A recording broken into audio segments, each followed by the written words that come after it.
살 안 빠지는 분들은 무조건 빠지는 방법이 하나 있습니다. 당연히 쉬운 방법은 아니지만 이 방법을 눈 딱 감고 한 번만 실천해 보시면 살이 안 빠지는 것이 나이 때문이 아니었다는 것을 알게 되실 겁니다. 지방간이 뭐예요? 화면을 보시면 바로 알 수 있습니다. 왼쪽이 정상적인 간이고 오른쪽이 노랗게 지방이 껴있는 지방간입니다. 무려 한국인 3명 중 1명이 이 지방간을 갖고 있습니다. 지방간이라는 게 옛날엔 50대가 넘어가야 발생하는 질환이었는데요. 요즘에는 30대, 40대가 3분의 1을 차지하고 10대나 그보다 어린 연령대에서도 발견됩니다. 왜 요즘은 젊은 나이에 지방간이 생기는 건가요? 불과 20, 30년 전까지만 해도 지방간은 술 마셔서 생기는 질환이었습니다. 아직도 내가 술도 안 마시는데 무슨 지방간이야 라고 생각하시는 분들 많으실 거예요. 그런데 요즘은 술 안 먹는 9살 어린아이에게도 지방간이 발견됩니다. 지나치게 풍요로워진 현대인의 식습관 때문인데요. 탄수화물을 다 사용하지 못할 정도로 많이 먹게 되면 중성지방으로 바뀌어 간에 저장됩니다. 간에 지속적으로 쌓이는 중성지방은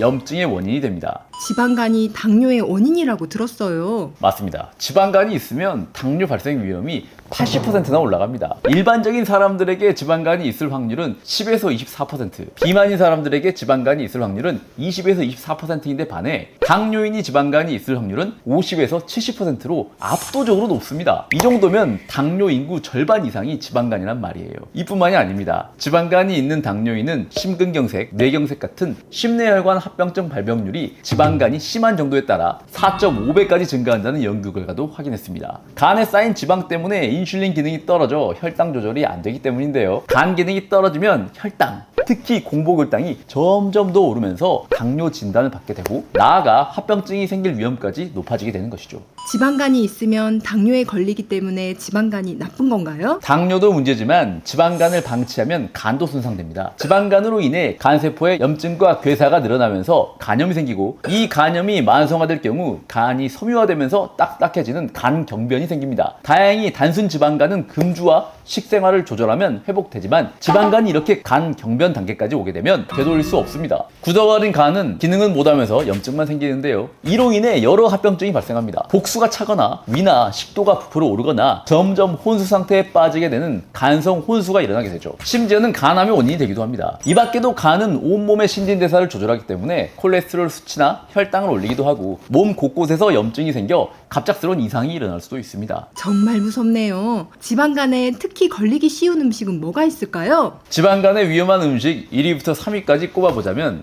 1순위는 당연하게도 술입니다. 애초에 지방간을 알코올성 지방간과 비알코올성 지방간으로 나눌 정도로 가장 핵심적인 원인이 술이라는 이야기예요. 술을 마시면 알코올이 간에서 분해되는 과정에서 지방 합성이 촉진되어 중성지방이 간에 쌓이게 됩니다. 2순위는 음료수입니다. 비알코올성 지방간은 과한 당 섭취 때문에 생기는데요. 특히 액체 형태의 과당은 빠르게 흡수되어 바로 간으로 갑니다. 과당은 원래 몸에 포도당이 부족하면 체내에서 포도당으로 바뀌어 에너지로 쓰이지만 현대인들이 이제 포도당이 부족할 일은 거의 없잖아요. 그래서 과당은 보통 간에서 지방으로 비축됩니다. 3순위는 빵이나 면 같은 밀가루 음식입니다. 밀을 흡수가 잘 되도록 정제한 다음 더 흡수가 잘 되게 잘게 만든 것이 밀가루잖아요. 그 밀가루로 만든 빵, 면 같은 음식은 아주 빠른 속도로 우리 몸에 탄수화물을 공급합니다. 원래 탄수화물은 현금 같은 거라서 몸에 들어오면 바로바로 쓸 수 있게 만들어진 영양소입니다. 여러분 현금 집에 쌓아두고 사는 분들 많이 안 계시잖아요. 안 쓰는 현금은 바로바로 통장에 넣어버리시죠. 우리 몸도 에너지를 아껴놨다 나중에 쓰려고 통장 대신 간에 비축하는 겁니다. 소비를 너무 안 하고 저축만 하면 경제가 침체되듯이 당을 너무 안 쓰고 계속 저축하는 것도 몸에 해롭습니다. 그럼 지방간을 없애려면 뭘 먹어야 하나요? 간은 재생 능력이 강력한 장기입니다. 간 이식을 한다고 간의 70%를 떼어줘도 일주일 뒤에는 수술 전 크기 60%까지 재생되고 대부분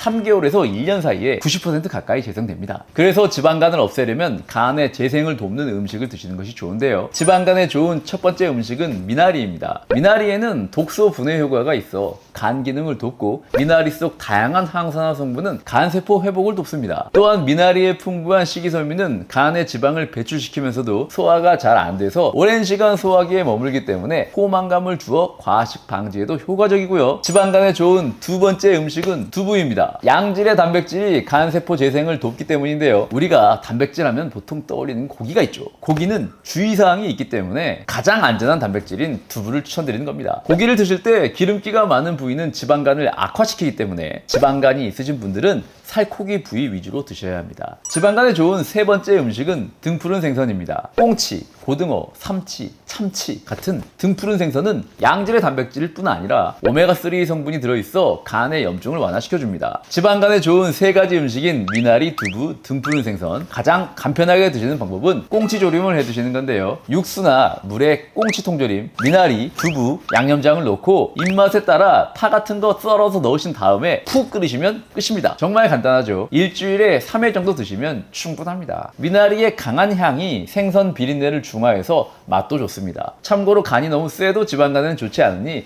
이왕이면 덜 자극적이게 양념장도 덜 달게 드실수록 지방간 회복에 도움이 됩니다. 꽁치조림 먹고 입에 살짝 남은 비린맛을 싹 내려주는 지방간에 좋은 네 번째 음식은 커피입니다. 하루 한 잔의 커피를 드시면 카페인 성분이 간 섬유화를 억제합니다. 커피 중에서는 당과 커피 기름이 없는 콜드브루 커피가 가장 좋고요. 참고로 카페인에 민감하신 분들은 득보다는 실이 더 크니 커피는 생리와 같이도 좋습니다. 그리고 음식보다 훨씬 효율적인 방법이 하나 있습니다. 비알코올성 지방간의 대부분은 적은 움직임에 비해 많은 탄수화물 섭취, 즉 살이 쪄서 생기는 것이기 때문에 살을 빼는 것이 사실 지방간 낳는 가장 확실한 방법입니다. 살을 빼고 싶긴 하지만 나이 먹으니까 살이 잘 안 빠지던데. 살 안 빠지는 분들은 무조건 빠지는 방법이 하나 있습니다. 당연히 쉬운 방법은 아니지만 이 방법을 눈 딱 감고 한 번만 실천해 보시면 살이 안 빠지는 것이 나이 때문이 아니었다는 것을 알게 되실 겁니다. 물론 똑같은 생활을 해도 젊었을 때와 나이 들었을 때 차이가 나긴 하죠. 나이가 든 만큼 몸을 오래 썼기 때문에 장기가 노화되어 있으니까요.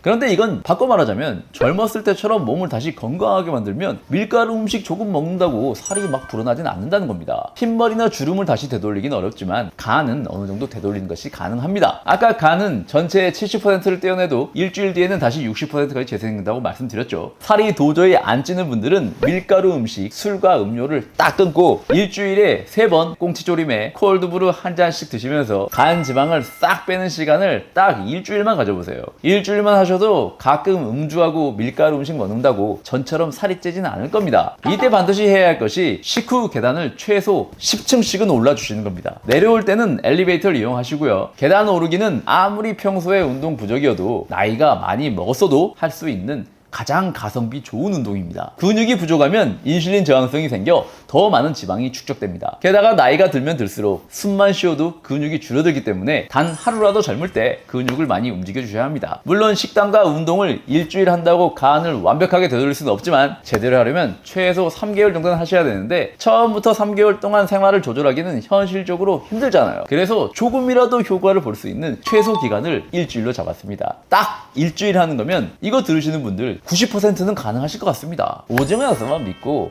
딱 일주일 체험 삼아 한번 해보시고요. 생각보다 할만하다. 그런 분들은 3개월 동안 간 한번 제대로 회복시켜 보시죠. 일주일 끝났다고 육식하고 포구 마시면 바로 헛수고 되니까요. 일주일 뒤에는 가끔 한두 잔씩 하고 밀가루도 먹고 하면서 적당히 관리하는 생활로 살살 돌아오시면 됩니다. 비싼 돈 주고 체질 개선 훈련센터 가면 거기서 하는 게 다 이런 겁니다. 이렇게 돈 아끼는 정보 앞으로도 많이 드릴 테니까요. 놓치지 않으시려면 구독과 좋아요 한번 눌러주시면 됩니다. 감사합니다. 그냥 산책하면 안 되나요? 산책을 운동이라 볼 수는 없습니다. 그런데 산책하실 때 걸음을 좀 빠르게 해서 살짝 숨이 차게 걸으면 그때부터는 가벼운 운동이 됩니다. 특히 식후 산책은 원래 쌓여야 할 지방을 덜 쌓이게 해주는 효과가 있습니다. 산책으로 지방간 개선을 노리기보다는 그냥 더 이상 악화되지 않기를 바라시는 분들께는 식후 산책도 좋은 방법입니다. 저는 관절이 안 좋아서 운동을 못해요. 관절이 아프거나 몸이 불편하신 분들이 재활 치료를 하는 운동이 있습니다. 수영장에 가셔서 그냥 물속에서 20분 정도만 걷기 하시면 됩니다. 물의 저항이 생각보다 세기 때문에 계단 오르기조차 힘드신 분들께는 물에서 걷기가 보기보다 상당히 효과적인 운동입니다.